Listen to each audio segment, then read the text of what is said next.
For more than half a century, the skies above us have been dominated by just two names: Boeing and Airbus. These aerospace titans have controlled the global commercial aviation market with an iron grip, dictating prices, routes, and the very future of air travel. But that monopoly is now facing its most serious challenge yet, and it's coming from the East. When China unveiled its domestically produced C919 passenger jet, alarm bells rang across boardrooms in Seattle and Toulouse. This wasn't just another aircraft. This was a direct assault on a duopoly that had gone virtually unchallenged for decades. And predictably, the Western aviation establishment didn't welcome the competition with open arms. Instead, regulatory hurdles appeared. Certification processes slowed to a crawl. The United States and European Union began deploying what critics call bureaucratic warfare, using safety reviews and airworthiness certifications as weapons to keep the Chinese challenger grounded outside their markets. But here's where the story takes an unexpected turn. In early 2025, while Washington and Brussels continued to stall, a smaller nation made a bold move that caught the aviation world off guard. Vietnam, a country with deep economic ties to the United States, announced it was preparing to welcome the C919 into its airspace. They're on the verge of becoming the first nation to grant China's flagship passenger jet the regulatory approval it needs to operate commercially within their borders. This isn't just a footnote in aviation history, it's a potential turning point. So what's really happening here? Why would Vietnam risk upsetting its powerful American ally? What makes the C919 such a threat to Boeing and Airbus? And could this be the beginning of a fundamental shift in how the global aviation industry operates? If you're interested in stories about technology, geopolitics, and the changing balance of economic power, make sure to subscribe to this channel. We break down complex global developments into clear, compelling narratives you won't find anywhere else. Now let's dive deep into this story. The C919 phenomenon, numbers that speak volumes.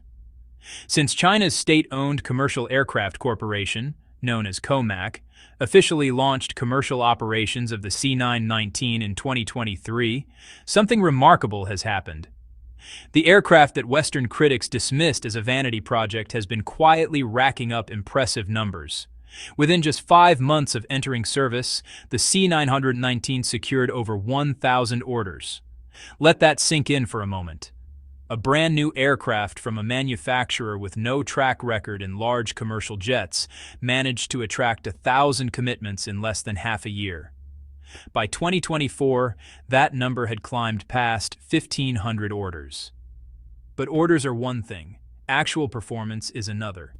And here's where the C919 starts to look even more credible. In just over 12 months of commercial operation, this Chinese-built jet has accumulated more than 20,000 flight hours.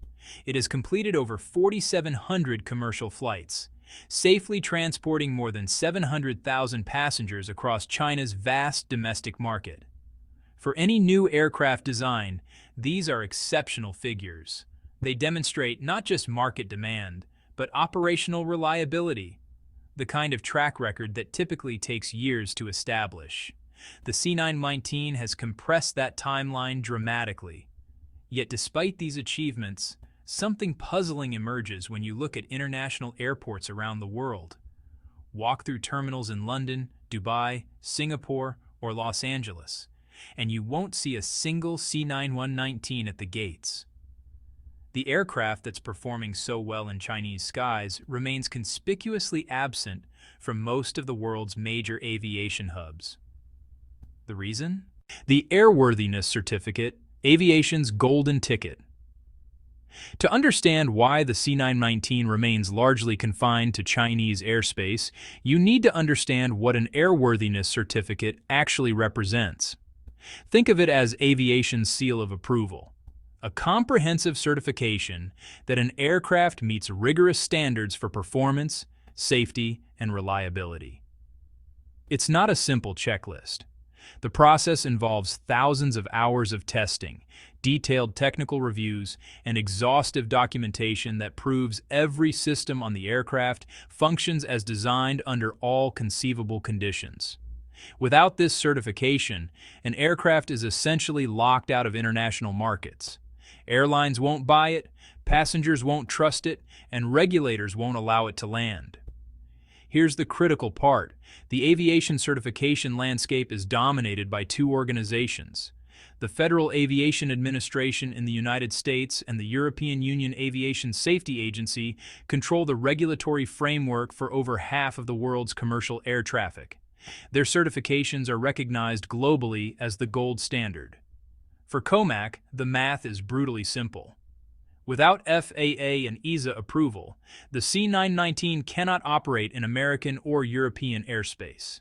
And without access to those markets, the aircraft's commercial potential is severely limited, no matter how well it performs. So COMAC has applied for these certifications, they've submitted the required documentation, they've opened their designs to Western scrutiny, and then nothing. Well, not exactly nothing. The European EASA has publicly stated that reviewing the C919 could take several years. Not months. Years. They've pointed to concerns about the aircraft's components, particularly its engines, which aren't manufactured by traditional Western suppliers. The FAA has been even less forthcoming, offering no clear timeline at all. Meanwhile, in early 2025, the United States Department of Defense added COMAC to its list of Chinese military companies, a designation that carries significant implications for American businesses considering partnerships with the aircraft manufacturer. To observers in Beijing, the message is clear. The West isn't conducting a fair technical review. They're using regulatory processes as a delaying tactic, buying time for Boeing and Airbus to maintain their market dominance. But while Washington and Brussels have been playing bureaucratic chess, a completely different player just made an unexpected move. At the start of 2025, Vietnamese officials made an announcement that reverberated through aviation industry circles. The Vietnamese government revealed it was actively considering the removal of regulatory barriers that would allow COMAC aircraft, including the C919, to operate within Vietnamese airspace. This wasn't a casual statement buried in a routine policy document. The same day this news broke, Vietnam's Deputy Prime Minister personally met with COMAC executives in Hanoi. During those discussions, COMAC presented detailed technical information about their entire commercial aircraft lineup: the C919 narrow-body jet, the C929 wide-body aircraft still in development, and the smaller C909 regional jet. The symbolism was impossible to miss. Vietnam was signaling its serious intent to become the first country outside China to grant the C919 permission to fly. Now you might wonder why this matters. Vietnam isn't exactly a major global aviation power. Its market is relatively modest compared to the United States or Europe. So why does this development carry such significance? The answer lies in geography and momentum. Vietnam sits at the heart of Southeast Asia, a region that represents one of the fastest-growing aviation markets on the planet. According to projections from the International Air Transport Association, the Asia-Pacific region will see extraordinary expansion in air travel over the next 2 decades. Rising middle classes, increased business connectivity, and tourism growth are creating unprecedented demand for air travel. If Vietnam opens its doors to the C919, it creates a proof of concept that other nations in the region can observe. Thailand might take notice. Indonesia might reconsider its options. The Philippines could follow suit. Each additional country that certifies the C919 makes it easier for the next one to do the same. This is what strategists call a demonstration effect. One nation's decision cascading into broader regional acceptance. COMAC understood this dynamic from the beginning. When they first started developing the C919, they created what they called a 3-step strategy for international expansion. First, establish credibility in the domestic Chinese market. Second, expand into neighboring Asian markets where China's economic influence is strongest. Third, leverage that growing track record to eventually crack open European and American markets. Vietnam represents the critical second step in that strategy. But there's another layer to this story, one that has less to do with aviation politics and more to do with Vietnam's own pressing economic needs. To understand Vietnam's willingness to embrace the C919, potentially at the cost of complicating its relationship with the United States, you need to understand the crisis facing Vietnamese aviation. Since 2023, Vietnam's airline industry has been struggling with a severe aircraft shortage. The problems began when Pratt & Whitney, the American engine manufacturer, issued safety recalls that affected dozens of jets in the Vietnamese fleet. Out of 249 commercial aircraft registered in Vietnam, 33 Boeing planes were suddenly grounded due to engine-related technical issues. Then the delays started piling up. The global economic slowdown disrupted aircraft manufacturing supply chains worldwide. Boeing faced its own production problems, including a major labor strike that shut down assembly lines for weeks.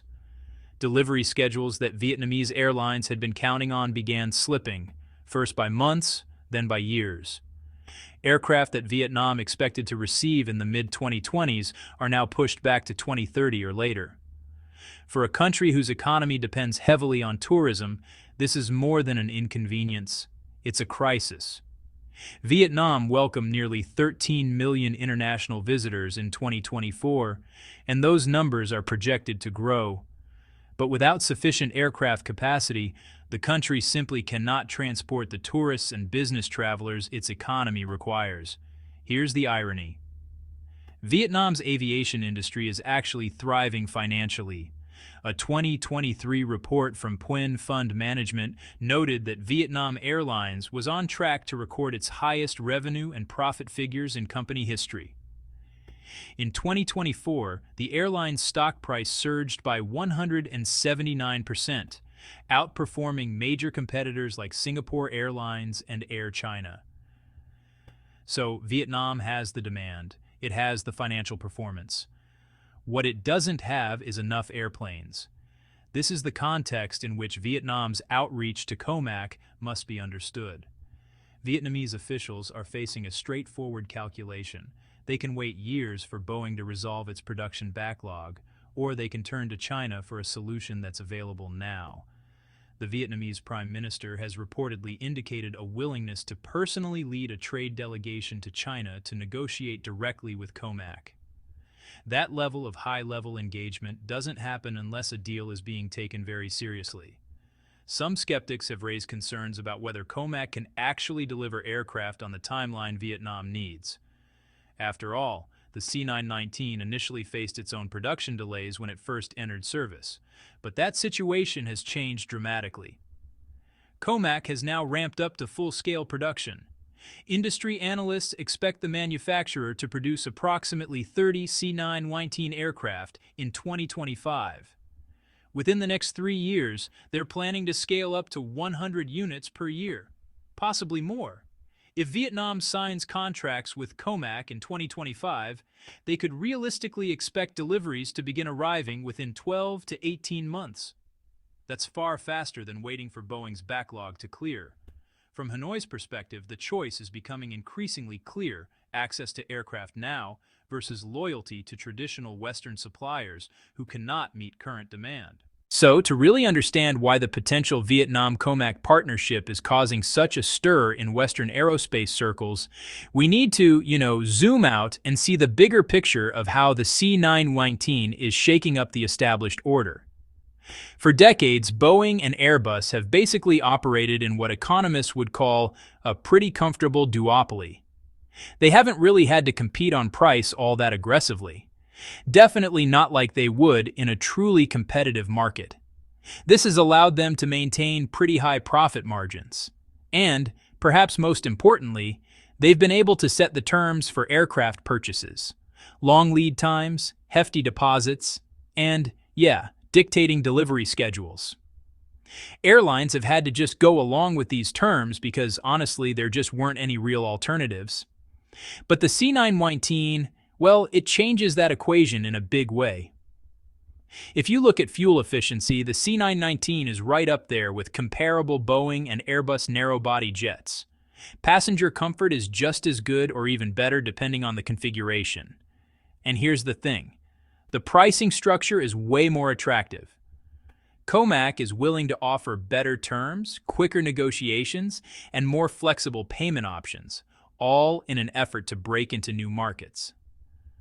Boeing and Airbus really built their whole business model on the idea that they'd always be the only serious options out there. The C919, though, just blows that assumption out of the water, and that's why you're seeing such fierce regulatory resistance to this aircraft. Western aviation authorities aren't just doing routine safety reviews here. They're protecting a market structure that's been incredibly profitable for American and European aerospace companies. So, when European regulators say the C919 review is going to take several years, they're not just being super thorough with safety. What they're really doing is buying time, hoping Boeing and Airbus can modernize their jets and keep their customers before the Chinese alternative gets too much traction. And when the US Pentagon labels Comac as a Chinese military company, it's not really about specific intelligence on military uses. It's about creating legal and reputational hurdles that make it tougher for airlines, even outside the US, to think about buying Chinese aircraft. But here's the kicker. Western aerospace executives are starting to realize that these delaying tactics only work if everyone else goes along with them. And more, that's just not the case.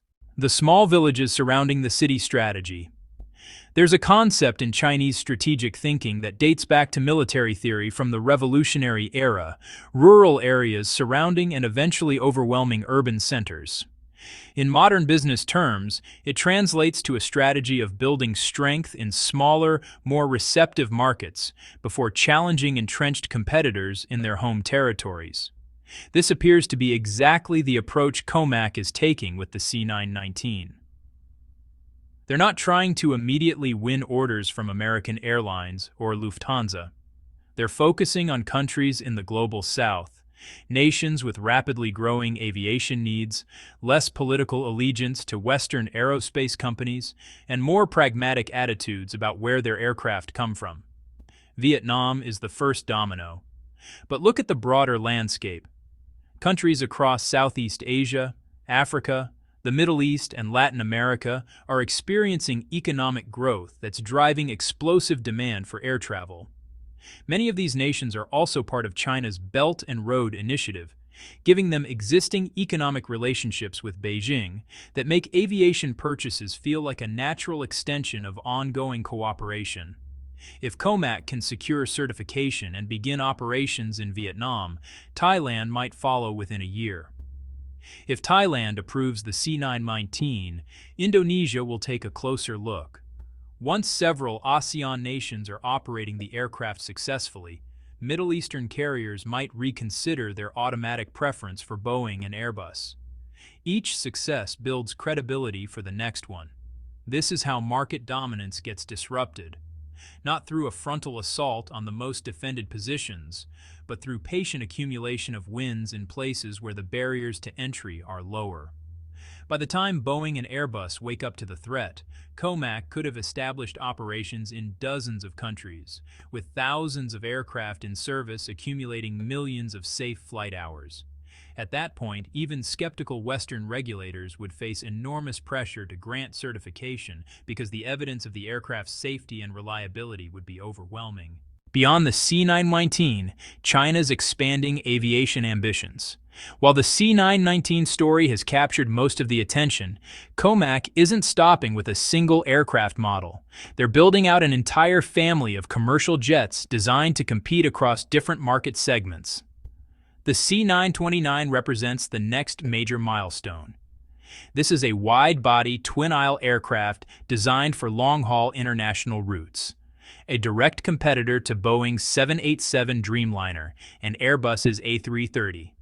According to official Comac statements, the C929 is scheduled for its maiden flight in 2028.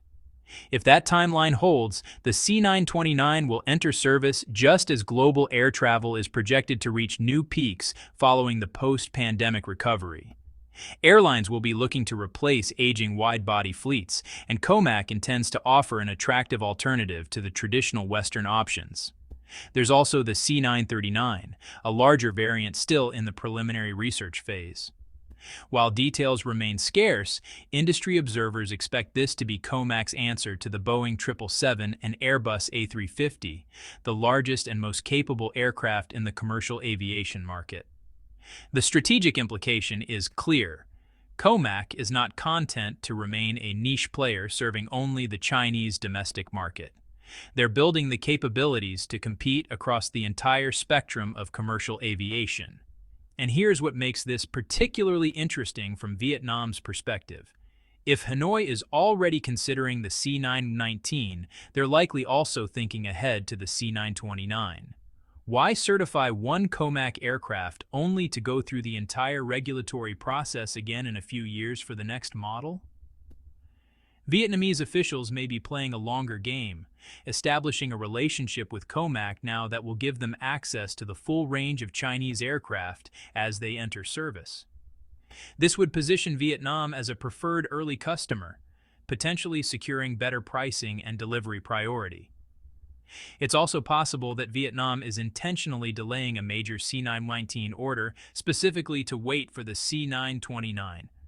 For an airline looking to expand international routes, a wide-body aircraft might offer more strategic value than additional narrow-body jets. COMAC's expanding production capacity supports this possibility. As the C929 production line comes online, it will relieve some of the pressure on C919 manufacturing, allowing COMAC to serve multiple customer segments simultaneously without creating years-long delivery backlogs. What this means for the future of global aviation. We're watching the early stages of a fundamental restructuring of the commercial aviation industry, one that could reshape everything from ticket prices to airline route networks to the geopolitical balance of technological power. For decades, purchasing a commercial airliner meant choosing between Boeing and Airbus. That binary choice gave both companies enormous leverage. Airlines couldn't play them off against each other too aggressively because there were no other options waiting in the wings. The entrance of a credible third competitor changes the entire dynamic. If the C919 gains traction in international markets, particularly if it demonstrates reliable performance in Southeast Asia, the Middle East, and other growth regions, Boeing and Airbus will face pressure they haven't experienced in a generation. They'll need to become more competitive on pricing. They'll need to be more flexible on delivery terms. They'll need to invest more aggressively in innovation to maintain technological advantages. In other words, they'll need to compete. For airlines and passengers, this is potentially excellent news. More competition typically means better products, lower prices, and more innovation. If COMAC's entry into the market forces Boeing and Airbus to improve their offerings and reduce costs, travelers worldwide benefit. But there's a geopolitical dimension that can't be ignored. Aviation has always been more than just a commercial industry. Aircraft manufacturing represents advanced technological capability, engineering expertise, and industrial sophistication. Countries that can design and build their own aircraft demonstrate a level of development that commands international respect. For China, the C919 is about more than competing with Boeing and Airbus for market share. It's about demonstrating that Chinese engineering can match Western standards. It's about reducing dependency on foreign technology. It's about claiming a seat at the table where the future of global transportation is determined. For the United States and Europe, the rise of Chinese aviation represents a challenge to industries they've dominated for 3/4 of a century. The reluctance to certify the C919 reflects not just concerns about technical specifications, but anxiety about what it means when China can successfully compete in yet another high-technology sector. Vietnam's decision, assuming they follow through and grant the C919 operational approval, represents a crack in the Western regulatory wall.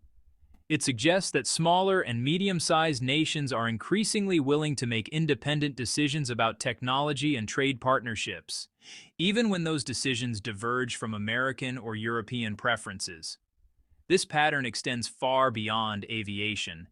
We're seeing similar dynamics play out in telecommunications with Huawei's 5G equipment, in electric vehicles with BYD and other Chinese manufacturers, and in renewable energy technology, where Chinese companies increasingly dominate global supply chains. The C919 story is part of a larger narrative about the shifting balance of technological and economic power in the 21st century. The road ahead, what to watch. As this story continues to develop, several key indicators will tell us whether the C919 is truly on the path to becoming a global competitor, or whether Western regulatory resistance will successfully contain it to Asian markets. First, watch for Vietnam's official certification decision. If Hanoi formally grants airworthiness approval and Vietnamese airlines begin placing orders, that's the clearest signal yet that the C919 has broken through its first major international barrier. Second, pay attention to other Southeast Asian nations.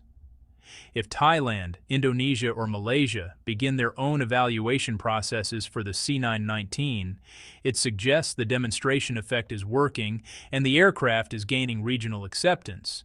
Third, monitor COMAC's production numbers. Can they actually scale up to 100 aircraft per year as planned? Meeting delivery commitments will be crucial for building the reputation they need in international markets. Fourth, watch the European and American regulatory response.